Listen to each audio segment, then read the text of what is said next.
It's incredibly difficult and painful to look at those massive casualty numbers. What is the latest? Could that number still rise? Yes, a major fire has broken out here in Tai Po district, where the fire had blazed through 7 out of 8 blocks of a housing estate. At least 44 people have died, with one of them being a 37-year-old firefighter. Reportedly, 45 people are still in critical condition, while around 279 people are still missing. Behind me, you can see that firefighters are still working to put out the fire. There's so much smoke in the air, I can still smell it. The fire began Wednesday afternoon. Over 880 firefighters have been at the scene fighting this fire. By around 6:30 a.m. this morning, firefighters have managed to contain the fire for 4 housing blocks, but they are still working to contain the fire for 3 other blocks. This operation is expected to last at least until later this evening. The housing estate has been under renovation since last July, and this fire started because the bamboo scaffolding and mesh outside the housing blocks had caught fire. Authorities have said that it's unusual for a fire to spread this much and so quickly, and investigations have been underway.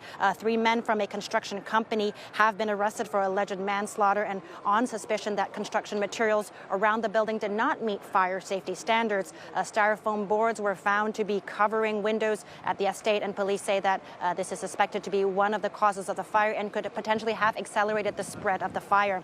The fire was categorized as a grade 5 fire alarm quite quickly after it first spread. Here in Hong Kong, fires are graded on a scale of 1 to 5, with 5 being the most severe. So this was the highest on the scale and the most severe. It's also the first number 5 alarm in 17 years. The last time Hong Kong experienced a number 5 fire alarm was in 2008 when a fire happened in a karaoke bar and nightclub in Mong Kok district. This housing estate in Tai Po has about 2,000 flats and is home to about 4,000 residents. So the impact of this fire on this community and estate is expected to be significant. Various government departments are making efforts on multiple fronts. As of 4:30 a.m. this morning, 11 water jets and 8 ladders were deployed to douse the flames, while 26 search and rescue teams were handling assistance calls at the scene. About 100 ambulances were dispatched, while over 1,200 fire and ambulance personnel were mobilized.